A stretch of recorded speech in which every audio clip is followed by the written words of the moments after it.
Assalamualaikum warahmatullahi wabarakatuh. Hamdan wa syukran lillah amma ba'du. Yang saya hormati Bapak Kepala MTSN 2 Kota Jambi, yang saya hormati Bapak dan Ibu Guru MTSN 2 Kota Jambi beserta staf, serta teman-teman yang saya sayangi dan saya banggakan.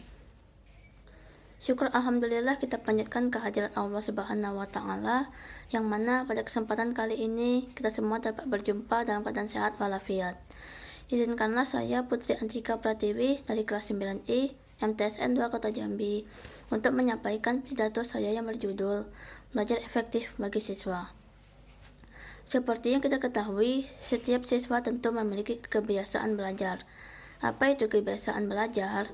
Menurut KBBI, kebiasaan adalah sebagai sesuatu yang biasa dikerjakan. Menurut Jali, seorang psikologi pendidikan, ia menyatakan, kebiasaan belajar merupakan cara bertindak yang diperoleh melalui belajar secara berulang-ulang yang pada akhirnya menjadi menetap dan bersifat otomatis.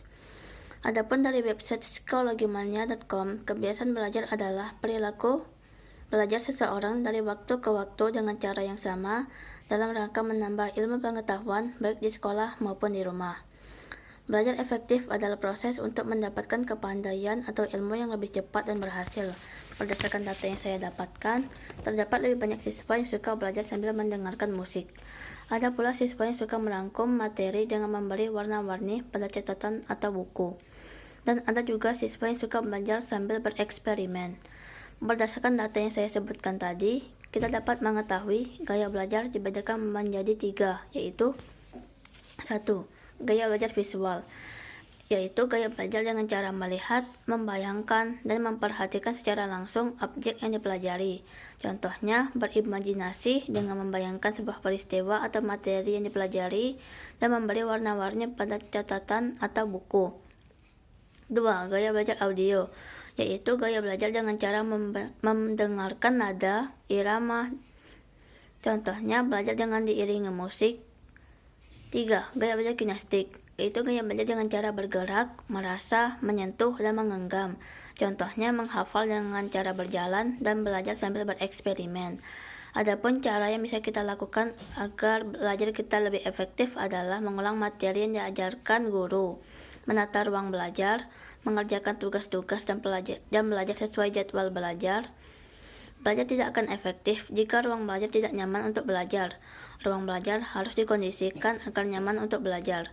Ruang belajar harus diatur sedemikian rupa sehingga menjadi nyaman, seperti meja, kursi, rak buku, dan lampu pada posisi yang sesuai untuk mendukung kenyamanan belajar.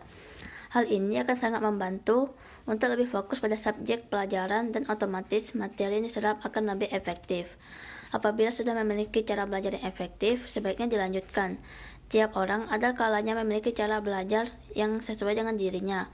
Hal ini dimungkinkan karena manusia memiliki tipe yang berbeda, seperti tipe auditif, visual, dan kinestik atau psikomotorik.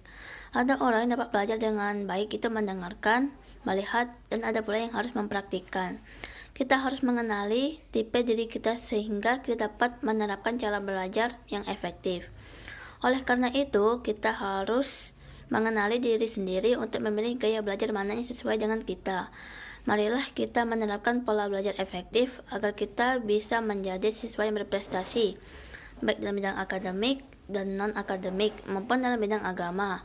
Dengan menerapkan pola belajar efektif, diharapkan kita semua dapat bersaing secara sehat dan kita dapat mengerti dengan baik materi yang disampaikan guru. Sekian pidato yang saya sampaikan, kurang lebih saya mohon maaf. Saya akhiri. Wassalamualaikum warahmatullahi wabarakatuh.